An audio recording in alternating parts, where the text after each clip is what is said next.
आज मैं बनाने वाली हूँ जन्माष्टमी पर कान्हा जी के लिए फटाफट से तैयार हो जाने वाली भोग की थाली और सबसे महत्वपूर्ण मंदिरों में मिलने वाला प्रसाद धनिया की पंजीरी और पंचामृत जो जल्दी से बनकर तैयार हो जाए।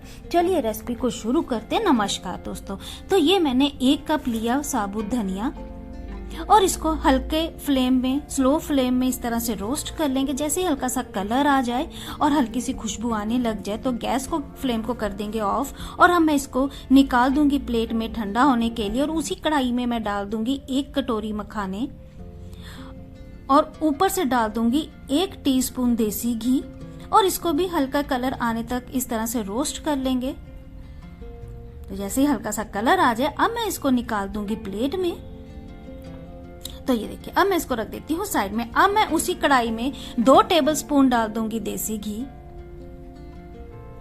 और ये मैंने 1/4 कप लिया बादाम। कुछ साबुत है और कुछ को मैंने बीच में से कट कर लिया था और इसको भी रोस्ट कर लेंगे। और यही 1/4 कप लिया मैंने काजू और इसको भी मैंने 2 हिस्सों में इस तरह से कट कर लिया था और हल्का कलर आने तक इसको भी रोस्ट कर लेंगे।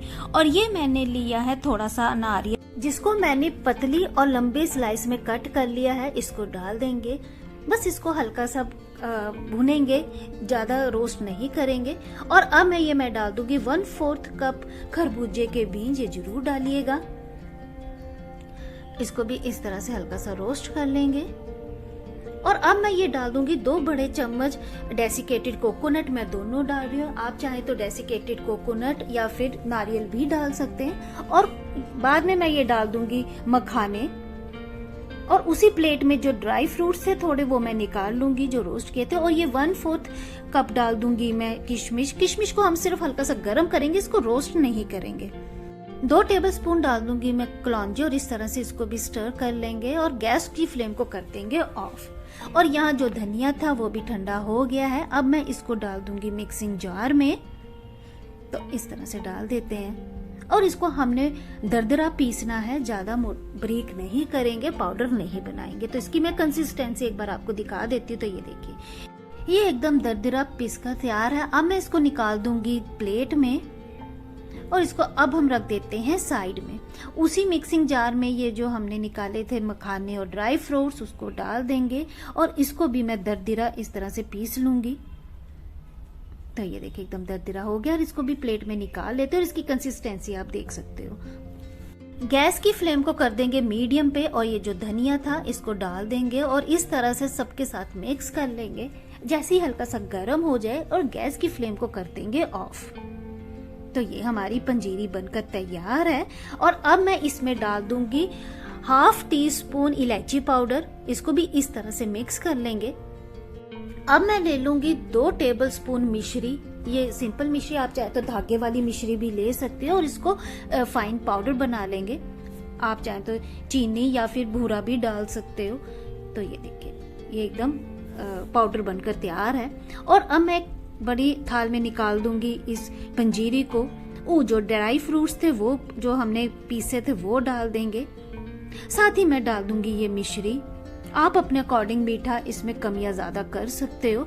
और इसको इस तरह से मिला लेंगे। जैसे ये मिल जाए, ये मैं 1/2 टीस्पून डाल रही हूँ सौंठ पाउडर, ये जरूर डालिएगा और इसका टेस्ट भी बहुत अच्छा आता है। तो ये देखिए, ये पंजीरी बनकर तैयार है। और अब मैं क्या करूंगी, मैं लूंगी 1 केला और इसको इस तरह से पतले स्लाइसेस में कट कर लेंगे।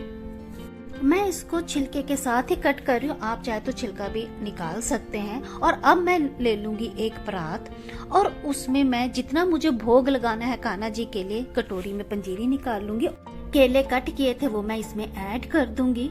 आप चाहे तो सारी पंजीरी में केले डाल सकते हो, लेकिन अगर आपको उसको लंबे टाइम के लिए रखना है तो केले कट निकाल दीजिएगा, क्योंकि जो केले हैं वो काले पड़ जाते हैं। तो ये देखिए, ये कान्हा जी के लिए धनिया की पंजीरी भोग लगने के लिए तैयार है। और अब मैं बनाऊंगी पंचामृत। ये मैंने लिया आधा कप दूध, ये ठंडा दूध है और कच्चा दूध है। ये थोड़ी सी मैं पंजीरी डाल लूंगी, आप चाहे तो चीनी भी डाल सकते हो। 1/4 कप डाल दूंगी मैं ये दही। ये मक्खन जैसा दही है, इसको हम फेंटेंगे नहीं, बस इस तरह से मोटा मोटा डाल देंगे। मिक्स कर लेंगे। और अब मैं डाल दूंगी ये 1 टेबलस्पून गंगा जल और 1 टेबलस्पून डाल दूंगी मैं इसमें शहद। आप चाहे तो इसकी कंसिस्टेंसी थोड़ी भी कर सकते हो। और थोड़ी सी डाल दूंगी मखाने और इसको इस तरह से मिला लेंगे। साथ ही मैं डाल दूंगी ये तुलसी, और तुलसी जरूर डालिएगा, इसके बगैर जो पंचामृत है, भगवान का भोग है, वो अधूरा है। तो ये डाल देंगे, इस तरह से मिक्स कर लेंगे। तो ये पंचामृत बनकर तैयार है। बहुत ही आसान था। अब मैं इसको निकाल दूंगी कटोरी में, कान्हा जी के भोग के थाली तैयार करूंगी। तो ये देखिए, पहले ही मैंने धनिया पंजीरी डाल देंगे, पंचामृत डाल दूंगी, साथ ही डाल दूंगी ये 2 केले। तो ये कान्हा जी के भोग की थाली बनकर तैयार है। बहुत ही आसान था। आप इसे जल्दी से और फटाफट से बनकर तैयार कर सकते हो। आपको ये रेसिपी कैसी लगी, सिंपल और छोटी सी, मुझे जरूर कमेंट सेक्शन पे बताइएगा। फिर मिलती हूँ नई रेसिपी के साथ। राधे राधे।